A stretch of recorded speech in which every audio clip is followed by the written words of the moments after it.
ብሩኬ እንግዲህ ቾምቤ ስልክ ደውሎለት ነበረ ያለቀው። እንግዲህ ስልኩን ደውሎ ልዕልት በጩቤ ትወግታለች ብሎ ሲነግረው ብሩኬ በጣም ነው ያዘነው። በጣም ደንግጦ እንግዲህ ቶሎ ብሎ ሄዶ የልዕልትና የሚኪያስን በር ነው ሲቆረቁር የነበረው። ልዕልት ኧረ ሚኪ ምንድነው? ምን ሆነ ነው ብሩኬ በዚህ ሌሊት በር የምትቆረቁረው? በማለት እንግዲህ ትርሲትና ሚኪያስ በሩን ሲከፍቱትኝ ትርሲት ጉድ ሆነናል ነው ያለው ብሩኬ። ምንድነው ብሩክ ምን ሆነ ነው? ምን ተፈጥሮ ነው? ልዕልት በጩቤ ተወግታለች እና አሁን ቾምቤ ደውሎ ነው የነገረኝ፣ እባክሽን እርጂኝ እያላት ነበረ።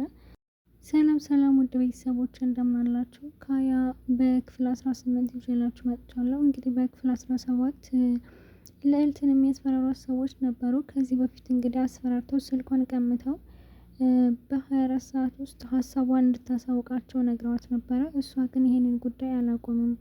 ምክንያቱም የተበዳይ ሰዎች መፍትሄ ማግኘት አለባቸው እና ይህን ነገር መቼም አልተውም፣ ስራዬ ነው፣ ስለዚህ ይህን ነገር አልተውም በማለት እንግዲህ ስራውን እየሰራች ነበረ። ለእነሱ በገንዘብም ሆነ በምንም አይነት በእነሱ ማስፈራሪያም በሆን ስራዬን አላቋምም ብላ ስራዋን እየቀጠለች ነበር። ብሩኬም እባክሽ ይህንን ኬዝ ታዩ፣ ምክንያቱም ለህይወትሽ በጣም ያሰጋል እና ደግሞ ሌሎች ሰዎች ሊይዙት ይችላሉ። በዚህ ምድር እኮ አንቺ ብቻ አይደለሽም ጠበቃ ያለሽው። እንዴ ብሩኬ ምን ሆና? ይሄ እኮ ስራዬ ነው፣ ስለዚህ ሌላ ሰዎችን ፈርተው ይህንን ኬዝ ሊተውት ይችላሉ እና ለማንም አሳልፌ አልሰጠውም ይህንን ኬዝ፣ እነሱ ደግሞ ምንም አያመጡም በማለት አሻፈሬ ብላ ነው እንግዲህ አልተውም ብላ ነው እንጂ ከዚህ በፊት መጥተው አስፈራርተዋታል። እማታይ ከሆነ ይህንን ኬዝ እንገድልሻለን ብለው አስፈራርተዋት ነበር። ብሩኬም እንድተው ነግሯት ነበረ። ግን ስራዬ ነው፣ ስለዚህ ስራዬ እስከሆነ ድረስ ስራዬን እሰራለሁ በማለት ነበረ ልዕልት እየተጋፈጠቻቸው የነበረው። እንደዛም ሆኖ እንግዲህ ብሩኬ እንደዛ ከሆነ እኔ አንቺን ልተውሽ አልችልም፣ ስለዚህ አብሬሽ እሆናለሁ ብሎ አብሯት ነበረ። እሷም እንግዲህ እደር ስትለው አይ ማደር የለብኝም፣ ምክንያቱም ከዚህ በፊት እነ ማርታ እና ትርሲት ማለት ነው እንዴት ከውጭ ሳድራለሁ ብለው ተቆጥተውት ነበረ። በዛ ምክንያት እንግዲህ ከውጭ ላድር አልችልም፣ ስለዚህ ደህና ደሪ ብሎ ሸኝቷት ከቤቷ አድርሷት ነበረ ወደ ቤቱ የተመለሰው። ከተመለሰም በኋላ በርሽን በደንብ አድርገሽ ዝጊ፣ እንደተዘጋ ማረጋግጫ እያለ ደውሎ እየጠየቃት ነበር ማለት ነው ብሩኬ። ልዕልትም እንግዲህ እኔ ደህና ነኝ ችግር የለውም ከቤቴ ከገባው ምንም የሚያስፈራ ነገር የለም ብለው ስልኩን ዘግታ ነበረ። ከዛ ነው እንግዲህ ቾምቤ ደውሎ በጩቤ እንደተወጋች የነገረው። ብሩኬ በጣም ደንግጦ ነበር። እውነት ለመናገር ብሩኬ በዚህ ድንጋጤ ውስጥ እንደ ድሮ ያስታውሳም ብዬ አስቤ ነበረ። እንደሚታወቀው ብሩክ አሁን ምንም ያስታውሰው ነገር የለም። ልክ እንደ አዲስ ነው እየኖረ ያለው። አደጋው ከደረሰበት በኋላ ምንም አያስታውስም፣ የማስታወስ ችሎታ የለውም። ግን አሁን ሲደነግጥ የድሮ ነገሩን ያስታውሳም ብዬ አስቤ ነበር፣ ግን ምንም አላስታወሰም ማለት ነው። እንዲያውም ቾምቤ ደውሎ ያለበትን ሆስፒታል ነግሮት ነበር። የሆስፒታሉን ራሱ የነገረውን ስሙ ጠፍቶበት ነበር ማለት ነው። ትርሲት እባክሽን አሁን መኪናሽን አስነስተሽ ከሆስፒታሉ ድረስ ልትወስጂ ትችላለሽ ሲላትኝ፣ እሺ ችግር የለውም ብቻ አንተ ተረጋጋ ምንም አትሆንም በማለት ወይኔ የሁሉ ምክንያት የሆነው በእኔ ነው፣ ምክንያቱም እሷ እደር ስትለኝ ማደር ነበረብኝ፣ እኔ ግን እምቢ ብዬ መጣሁኝ። ኧረ እባክህን ብሩኬ ተረጋጋ፣ ዞሮ አንተ አደርክም አላደርክም ይሄን ነገር መፈጠሩ አይቀርም ነበረ እና ራስን መውቀስ የለብህም በማለት እንግዲህ ትርሲት ብሩኬን እያረጋጋችሁ ነበረ። ሁሉም ሰው ደንግጧን በነገሮች ላይ በብሩኬ በሚያደርገው ነገሮች እነ ሚጣ እንዲሁም ደግሞ እነ ሂሩት ሁላቸውም በትኩረት ሲያዩት የነበረው ብሩኬን ነው ማለት ነው። በጣም ደንግጧን ልዕልት እንደዛ ሆናለች የሚል ወሬ በመስማቱ ሚኪያስም ተረጋጋ አይዞ ምንም አትሆንም እያለ እየጽናናው ይገኛል። ትርሲትም እንግዲህ ልብሷን ለብሳ ልትወጣ ስትል በቃ ውዴ እኔ ያደርሰዋለሁ ሲላት፣ አይ በፍጹም እኔ እኮ አንቺ እንዳትደክሚብኝ ብዬ ነው። ኧረ አልደክመኝም ብቻ አንተ የልጆችን ነገር አደራ እንዴ የልጆች ነገር እኮ ግዴታዬ ነው እያለ ነበር ሚኪያስ እንግዲህ በዛ ሁኔታ ውስጥ ነው ራሱ ይቀናል ማለት ነው። ትርሲት ከብሩኬ ጋር እንድትሄድ አይፈልግም እና ወደ ሳሎን ወርደው በል እንሂድ ብሩኬ ስትለው፣ ወይኔ ቾምቤ ስልክ እያነሳ አይደለም፣ የሆስፒታሉን ስም ደግሞ ረስቼዋለሁ። እንዴ ብሩኬ እባክህን ተረጋጋና አስታውስ፣ እንዴት ነው በዚህ ሁኔታ ውስጥ ሆኜ የማስታውሰው? እንዴት ነው የምረጋጋው? እስኪ ንገረኝ ትርሲት እያለች ነበር። እረዳሃለሁ እኮ ግን አንተ በዚህ ከቀጠልክ እዚሁ መቅረታችን ነው፣ ስለዚህ ለማስታወስ ሞክረ እያለች እንግዲህ ትርሲትም እየጠየቀችው ነበር ብሩኬን። አባባማ ብሩኬ እባክህን ተረጋጋ፣ ተረጋግተህ ለማሰብ ሞክር፣ እሺ በቃ አስባለሁ ብሎ በስተመጨረሻም ሆስፒታሉን አስታውሷል ማለት ነው። በቃ እንሂድ ሚኪ በር ክፈትልን ትለዋለች ማለት ነው ትርሲት ለሚኪ። ያው ሚኪ ደግሞ እያንቀላፋ ነበረ። ምናሽ ትርሲት ስላትኝ በር ክፈትልን እያልኩ እኮ ነው። ማን እኔን እና ሌላ ማን አለ እንደዚህ ካላንተ ውጭ ማለቴ አባባ ሄደው ይከፍታሉ ብዬ እኮ ነው እንዴ። አንተ ያለ እንዴት ነው አባባ ሄደው የሚከፍቱትኝ? አሁን ሂድ በሩን ክፈት። አረ የኔ ልጅ ችግር የለውም እኔ እከፍታለሁ ሲል እኮ ይክፈቱ። ያው ልክፈት እያሉ አይደለም ቢከፍቱ ምን ችግር አለው? አረ እባክህ ሚኪ ኤፈር እንዴት ነው አንተ እያለ እሳቸው እንዲከፍቱ ማዛቸው? አረ ችግር የለውም የኔ ልጅ እኔም ብከፍትላችሁ ችግር የለውም እያሉ ነበር አባባ። እንግዲህ በስተመጨረሻ በትርሲት ግፊት ብሩኬን በር ለመክፈት ተገዷል ማለት ነው። ማለት ሚኪያስ ሊከፍት ሲሄድ ማለት ነው ወይዘሮ ሂሩት ስታየው የቀለደችበት ማለት ነው። የእንትን ተላላኪ አቤት ነው ምናምን ብላ ብቻ የሆነ ቀልድ እየቀለደችበት እና እየሳቀችበት ነበረ። ይቺ የተረገመች አሮጊት እያለ ነበር ሚኪያስ ማለት ነው። በጣም ተናዶ ከዚህ በፊት አሁን አንተ አባወራ ነህ፣ አባወራ የዚህ ቤት አባወራ አትመስልም፣ እድሜ ለትርሲት ሰው አድርጋ አልኖረች በምርጥ ቤት። አዎ እግዚአብሔር ይመስገን የተስተካከለ ህይወት ነው ያለኝ እያላት ነበረ ሚኪያስ ማለት ነው። እንግዲህ ወይዘሮ ሂሩት ሚኪያስንና ትርሲትን ለማለያየት እየጣረች ትገኛለች። ከዚህ በፊት እነሱን አንድ ላይ ለማድረግ ነበር ስትጥር የነበረው። አሁን ግን ብሩክ መጥቷል። ስለዚህ ሀብቱ ለሁለት ከሚከፈል ብሩኬን አግቢ እያለች እየመከረቻት ትገኛለች። በዛ ነገር ደግሞ ሚኪያስ በጣም አዝኖባታል ማለት ነው። ይችን አሮጌትማ የሆነ ነገር ማድረግ አለብኝ ብሎ እንዲያስብ አድርገዋለች። በጣም መጥፎ ነገሮችን ወንድነቱን የሚነካ ነገር ሁሉ እየተናገረችው ነበርና እንዴ ወይዘሮ ሂሩት ምንድነው ስርዓት የያዙ እነዚህማ ሊናገሩኝ አይችሉም እያለ ነበር እና እሷ እየተናገረችው ነገር በሙሉ እያስታወሰ ነበረ። አሁን አንተ ወንድ ነህ ወይ የሆነ ዘበኛ ነው የምትመስለው፣ የዚህ ቤት ዘበኛ ነው እንጂ የዚህ ቤት አባወራ አትመስልም። እና ትርሲትና ብሩኬ ከሄዱ በኋላ ሲመለስ እሺ በሉ አሁን እናንተ መተኛት ትችላላችሁ ሲል እንዴ ትርሲት አትመጣም እንዴ? እኔ አላቅም ትምጣ አትምጣ አልጠየካትም እንዴ? አንተ ባሉ አይደለህ እንዴ? ለምን ብዬ እጠይቃታለሁ ማለት ከተመቻት ትመጣለች፣ ካልተመቻት ደግሞ ልትቀር ትችላለች። አሁን አንተ አባወራና አንተ የስም አባወራ ነበር ማለት እንግዲህ እየተናገረችው ነበር ሚኪያስን። በቃ እናንተ ሂዱ ተኙ በማለት ሁላቸውም ሲሄዱ እናንተ አቶ ሚኪያስ አንተም ደህና ደር ሲሉት አባባ ማለት ነው ወይም ጋሼ እነዚህ ሁለት ሽማግሌዎች ሊያሳብዱ ነው እንዴ እያለ ነበር ሚኪያስ። እንግዲህ ሁሉም ሰው ከሄደ በኋላ ሚኪያስን ከክፍሉ ሄዶ ወይዘሮ ሂሩት ያለችውን ነገር በሙሉ ያስታወሰ ነበር። አንተ ወንድ አይደለህም፣ በጣም ሰነፍ ነህ ምናምን ብቻ ብዙ ነገር እያለችው ነበረ ነው። እነዛን ነገሮች እያስታወሰ ወንድነቴንማ አሳይሻለሁ አንቺ አሮጊት፣ ስለዚህ ከዛሬ ማለፍ የለብሽም በማለት እንግዲህ ሚኪያስ እንትንም ጩቤ ይዞ ወደ ወይዘሮ ሂሩት ክፍል አንቺ አሮጊት ዛሬ ያልቅልሻል ከዛሬ ማለፍ የለብሽም እያለ እንግዲህ ሲሄድ ማለት ነው። ልክ ከበሩ ሲደርስ አባባ በር ከፍተው እንዴ አቶ ሚኪያስ ሲሉት እንዴ እዚህ ምን ታደርጋለህ አባባ አልተኛም እንዴ እስካሁን ድረስ አልተኛም እንዴ ምናምን ብቻ ብሎ በጣም ተደናግጧል ማለት ነው። ሚኪያስ አባባን ሲያይ አልተኛውም ግን አንተ በዚህ ሰዓት እዚህ ምን ታደርጋለህ? እኔማ ለሽንት ተነስቼ ነው ምናምን። እሺ እና ታዲያ በእጅህ ምንድነው የያዝከው? በእጅ ጩቤ ነው የያዝከው ሲሉ አዎ ድንች ልጥ ብዬ እኮ ነው እንዴ በዚህ ሰዓት ድንች ልጥልጥ? ወይኔ ነገር ድንች አልኩ እንዴ አቮካዶ ልጥ ብዬ ነው። እና ታዲያ አቮካዶ የት አለ?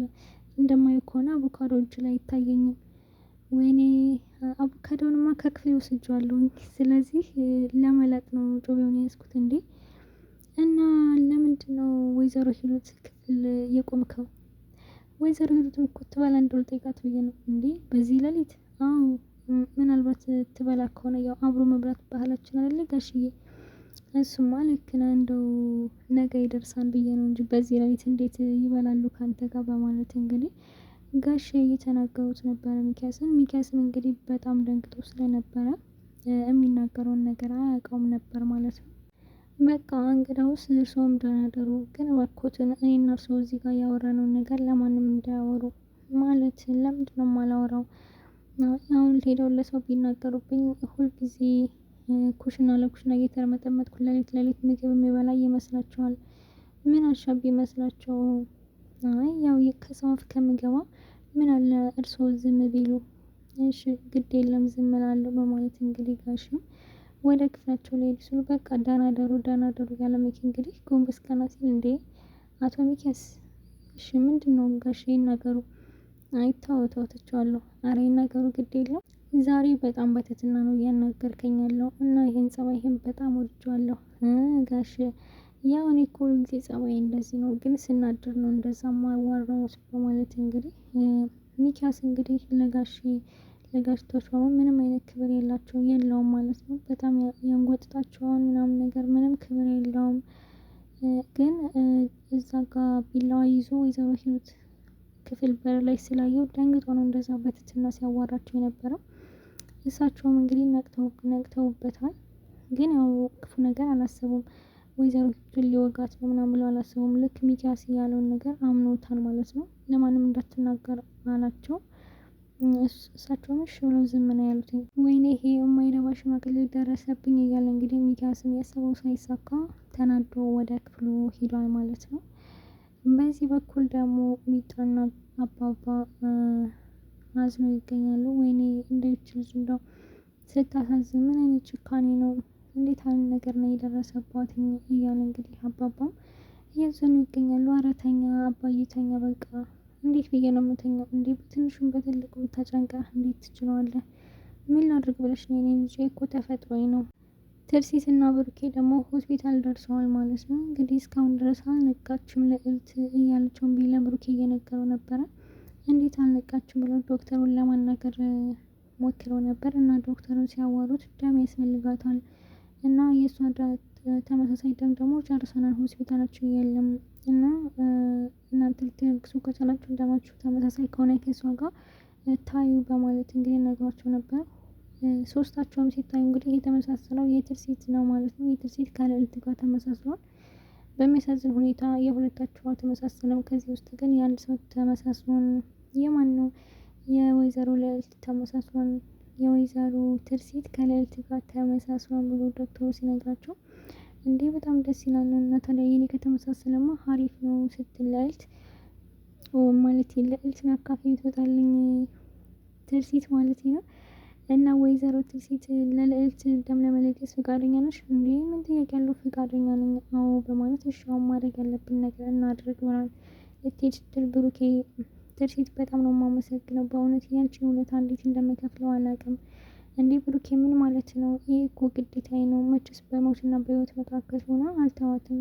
ስለዚህ ምንም አይነት ምስጋና አያስፈልገውም ነው ያለችው ትርሲት። ቾምቢም እንግዲህ በጣም የምትገርም ልጅ ናት። ብሩኬ እንደው ግን የሆነ አባባል አለ ባልና ሚስት ከአንድ ወንዝ ይቀዳል ይባላል እና አንተና ትርሲት በጣም ነው የምትመሳሰሉት። የዋህነታችሁ ደግነታችሁ ያመሳስላችኋል ሲለው ቾምቢ ማለት ነው። ኧረ እሷማ በደግነት ትበልጠኛለች እኔ አልደርስባትም እያሉ ነበረ። እኔ የምልህ ብሩኬ እንደው አንተና ትርሲት ግን አንድ ላይ ብትሆኑ ደስ ይለኛል። ምን እያልክ ነው ቾምቢ? ትርሲት እኮ የራሷ ህይወት አላት የራሷ ትዳር አላት። ስለዚህ እኔ እና እሷ አብረን መሆን አንችልም። ሚኪያስ ለትርሲት የሚገባት አይነት ሰው አይደለም። እሷን መርጠዋለች እንግዲህ በኋላ ተመቻትም አልተመቻትም መርጠዋለች። ስለዚህ እኔ በትዳሯ መግባት የለብኝም ሲለው ነበር ብሩኬ። እመነኝ ብሩኬ ሚኪያስ ለትርሲት የሚገባት አይነት ወንድ አይደለም እና ደግሞ ምርጫዋ ትክክል አይደለም እያለ እንግዲህ ቾምቢው ለብሩኬ እየነገረው ነበር። እሺ ምን አድርግ ነው የምትለኝ? አሁን በዚህ ሰዓት ስለዚህ የምናወራበት ነው እባክህን ዝም በለኝ ነው ያለው ማለት ነው። እሺ በቃ ብሎ እሱን ትቶታል። ትርሲት ስትመጣ ግን ቾምቢ ይባላለሁኝ ወይዘሮ ትርሲት ማለት ያው ስላንቺ ብሩኬ ብዙ ነገር ይነግረኛል። እሷም ስላንተ ለእኔ ይነግረኛል ብሩኬ ነው ያለችው። እንዳንቺ አይነት መልካም ሴት ስለታወቁ በጣም ደስ ብሎኛል እያላት ነበር። ቾምቢ በጣም ተጫዋች ልጅ ነው። እስካሁን ድረስ ግን ልዕልት አልነቃችም ማለት ነው። በዚህ በኩል ደግሞ ጋሽና ማርታ ለልጆቹ ምግብ እንስራላቸው ትርሲት ከሌለች አንቺን ካመመች ልጆቹ ትምህርት ቤት ከሚቀሩ እኔ እንስራላቸው ስል አይ አባዬ አይሆንም እኔ የለውማ አንተ አትሰራም ስለዚህ እኔ እሰራለሁኝ እኮ ስለዚህ አሁን አንቺ ኩሽና ገብተሽ ምግብ መስራት ትችያለሽ። አባዬ እችላለሁ ችግር የለውም በማለት እንግዲህ እንደዛ ከሆነ እኔም አብሬሽ እሰራለሁ ብሎ አባባ እንግዲህ ከማርታ ጋር አብረው ወደ ኩሽና ሲሄዱ ምን እንስራ ብለው እያወሩ ነበር ነው። ስጋ እንስራ ምናምን ሲሉ ወይዘሮ ሂሩት ትሰማቸዋለች ማለት ነው። ስለምን ስጋ ነው ስታወሩ የነበረው? ስጋ እናወራለን ያው ስለሚሰራ ስጋ ነው። እናንተ ግን አታፍሩም እንዴ? እንዴት ሂሩት በሌለችበት ስጋ ለመስራት ታስባላችሁ? ምን አይነት ስግብግብ ሰዎች ናቸው? በማለት እንግዲህ ወይዘሮ ሂሩት እየሰደበቻቸው ነበረ። እነሱ እንግዲህ ኧረ እባክሽ ወይዘሮ ሂሩት ተረጋጊ፣ አንቺ እንዳሰብሽው አይደለም። ምንድነው እንዳሰብኩት ያልሆነው? እኛ ስጋውን ልንሰራ ያሰብነው ለልጆቹ ነው እንዴ እና ወደ ልጆቹ እያማኛችሁ ነው። ሲጀመር ርቦና ነው ብትሉ ይሻላችኋል። ደግሞ ለልጆቹ ፈልገን ነው ትላላችሁ እንዴ? ለልጆቹ ከሆነ እኮ እኔ እናታቸው አለሁላቸው፣ እኔ ለእነሱ አላንስም በማለት እንግዲህ የማይሆን ንግግር እየተነጋገሩ ነበረ። ወይዘሮ ሩት እንግዲህ ምንም አይነት ሰው ይቀየመኛል፣ ሰው ያዝናል የሚል አስተሳሰብ የላትም። በጣም ነው የምትናገረው ሰዎች። ማርታም እንግዲህ ስርዓትሽን ያዥ፣ እንደዚህ ልትናገረን አይገባም፣ እኛ ለልጆች ነው እንሰራላችሁ የነበረው፣ አሁን ከዚህ ኩሽና ውጡልኝ ነው ያለቻቸው ማለት ነው።